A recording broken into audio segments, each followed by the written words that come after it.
السلام علیکم ورحمۃ اللہ وبرکاتہ۔ وعلیکم السلام۔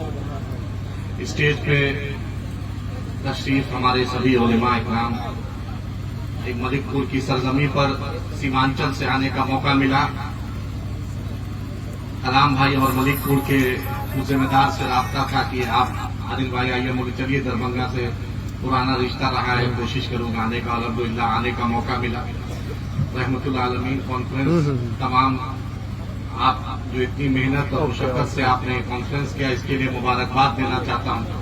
اور صرف ابھی ایک ہی دل یہاں ضرور ہے، جسم ضرور یہاں پر ہے، لیکن کہیں نہ کہیں آنکھ، کہیں نہ کہیں روح بیت المقدس کی طرف ہے، مسجد اقصی کی طرف ہے، فلسطین کی طرف ہے۔ مسجد اقصی زندہ باد، مسجد اقصی، مسجد اقصی، بیت المقدس، بیت المقدس، بیت المقدس، اور انشاءاللہ قیامت کی صبح تک رہے گا۔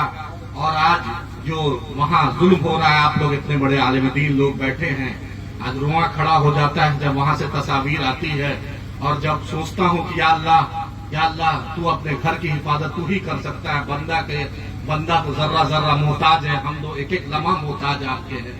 وہاں سے جو کم سے کم 75,000 سے لوگ زیادہ شہید ہو گئے، اور 12,000 ٹن سے بھی زیادہ جو ہیروشیما ناگاساکی پر جو ایکسپلوسیو بم گرا تھا، اس سے بھی زیادہ وہاں پر ظالموں نے بم برسایا ہے۔ لیکن یہ جانتے نہیں ہے کہ ہماری تاریخ 313 سے یہاں پہنچی ہے، ہماری تاریخ 72 سے یہاں پہنچی ہے، ہماری تاریخ کربلا سے یہاں پہنچی ہے۔ قیامت کی صبح تک ہم ہی انشاءاللہ رہیں گے، یہی ہمارا ایمان ہے۔ ہمارا ایمان ان اللہ علی کل شیء قدیر پر ہے، ہمارا ایمان کل نفس ذائقۃ الموت پر ہے۔ ہم برحق اپنی بات رکھیں گے اور مضبوطی سے رکھیں گے۔ آپ سے یہی مؤدبانہ اپیل کہ اتنے بڑے علماء آپ لوگ یہاں ہیں، آپ سے، کیونکہ آپ کی دعا، آپ کا جو رشتہ کہیں نہ کہیں ہم لوگ سے آپ کا اعلیٰ ہے، آپ کا جو رشتہ خواجہ غریب نواز سے اس کے چاہے عبد القادر جیلانی رحمت اللہ ہو، یا بھی حضرت آئیں مسجد نبی سے سجدہ کر کے آئیں، خانہ کعبہ کا غلاف حضرت پکڑ کے دعا کیا ہے، بس اللہ سے اسی مقدس سرزمین کا اللہ صدقہ اس سرزمین پر رحم کر دے، ظالموں کو اللہ پاک دکھا دے اپنی قدرت۔ اللہ تمہیں خانہ کعبہ کا ابابیل سے حفاظت کرایا ہے، اللہ فلسطین کی بھی حفاظت کرا دے۔ آپ سے یہی دعا کرتے ہیں کہ اتنی بڑی مقدس رات ہے، جہاں پر اللہ کے نبی رحمت اللہ عالمین کا ذکر ہوتا ہے، وہاں پر فرشتے آتے ہیں۔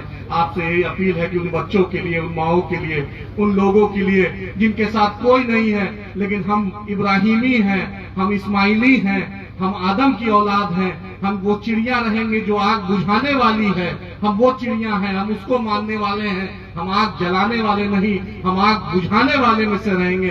آپ کی ایک ایک دعا مجھے اللہ پر یقین ہے کہ ایک ایک ضرور اللہ رب العزت، اللہ فرشتوں سے آمین آئے گا، اور اس سرزمین پر رحم ہوگا، اللہ کا کرم ہوگا، اور بیت المقدس کی اللہ حفاظت کرائے گا، اور ان بچوں کو اللہ ضرور جنت الفردوس میں اعلیٰ سے اعلیٰ مقام دے گا، اور اللہ غیب سے اس مقدس سرزمین کی حفاظت کرائے۔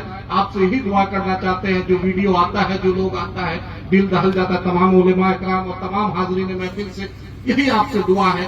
ہم لوگ بھی پرسوں کوشش کر رہے ہیں، دعائیا مجلس ہے کشن گنج کی مقدس سرزمین پر، اور ایک احتجاجی جلسہ ہم لوگ بھی کر رہے ہیں۔ کم سے کم ان کے غم میں ان کے ساتھ کھڑے ہیں، کیونکہ اسلام یہ سکھاتا ہے کم سے کم احتجاج کرو، بولو، چپ نہیں رہو۔ اپنا احساس، زندہ قوم اپنی زندگی کا احساس کراتی ہے۔ تو آج جس طریقے سے میرے لیڈر بیرسٹر اسد الدین اویسی صاحب نے بھارت کا ترنگا بھی سینے میں لگایا، اور فلسطین کا بھی ترنگا لگایا، اور کہا کہ ہندوستان امن کی سرزمین ہے، ہندوستان مقدس سرزمین، اس نے ہمیشہ امن کا دیا، اس لیے ہم فلسطین کے ساتھ ہیں، ہم انسانیت کے ساتھ ہیں، ہم کبھی بربریت کے ساتھ نہ رہیں گے انشاءاللہ۔ فلسطین قیامت کی صبح تک ہمارا ہے، بیت المقدس ہمارا ہے۔ آپ سے یہی اپیل ہے کہ دعا کیجئے، انشاءاللہ اللہ ضرور اس مقدس سرزمین کا حفاظت کرے گا۔ بہت بہت شکریہ، السلام علیکم۔ واہ واہ، بہت